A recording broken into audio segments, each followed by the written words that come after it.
Good evening and welcome to News 360 from the News Hub here in Adisawe. I am Isa Moni. And I am Aisha Yakubu. Coming up in the bulletin this evening, we have details of these and several other stories coming up in the next 60 minutes. Remember, we're also live on DSTV channel 279.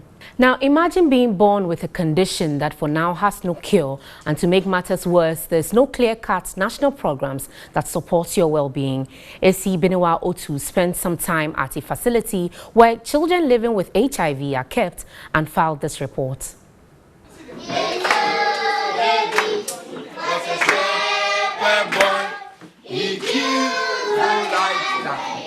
These children are living in a rented house by a philanthropist.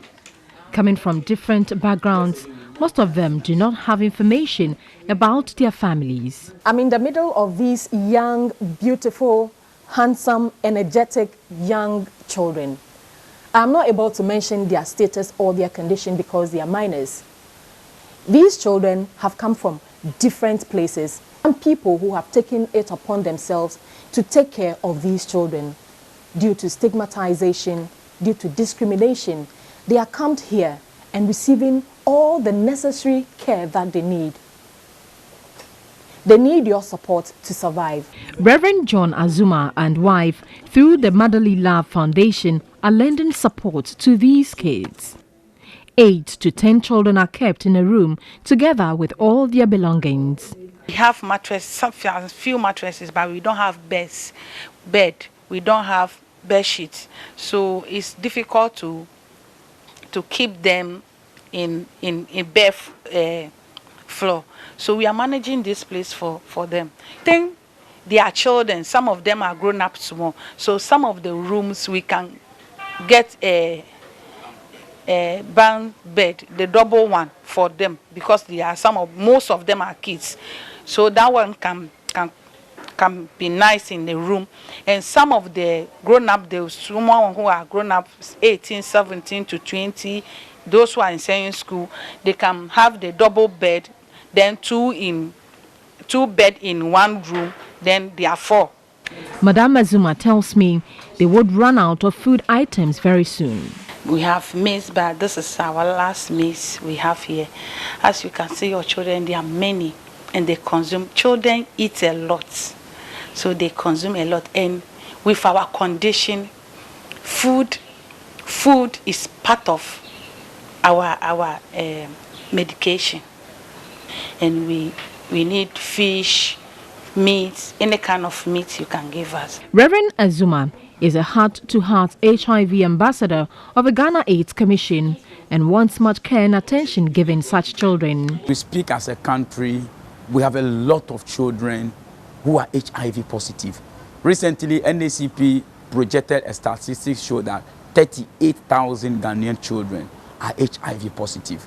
And I ask a question that as a country, what are we doing for these children? Because majority of these children are orphans. They have no parents. And dealing with HIV is a complex thing. This child must go to hospital, take antiretroviral, and he must run a lot of laboratory tests. And some of these laboratory tests are expensive. And you don't only take antiretroviral, you take immune boosters, blood tonics that you must pay for. And nobody care about this for this child. And if that child, doctor says go and do these labs and bring the results, and because the labs also do not cover national health insurance, how would that child who is an orphan living with HIV run all these tests before doctor can give him a continuous care? At the time of visit, we noticed the state of some of them were not the best, but Reverend Azumah is hopeful. If you see the gentleman here, he have never started antiretroviral very early, so that it has resulted all this skin. But we are of a hope that when we take him to the specialist, the skin specialist at Koforodua, we have been recommended to go to Koforodua. There's a Dr. Fori, who is very specialist in HIV and skin. He will be able to take care of the two gentlemen. But it's very expensive to treat it. So all we say is that we call on the community and the society to be of a help so that we can be able to cater for these 2 boys who are having serious skin problems. Support for these vulnerable ones is key now, as they have the potential to impact the future generation. I want want to become a nurse in future. Wow, wow, wow. Let's clap for her. By this, they would be better informed on their status, on the need to take their medication. As I left the facility, a lot ran through my mind. HIV programs focusing on orphans and vulnerable children like these is a vital strategy for reducing vulnerability of HIV in these children.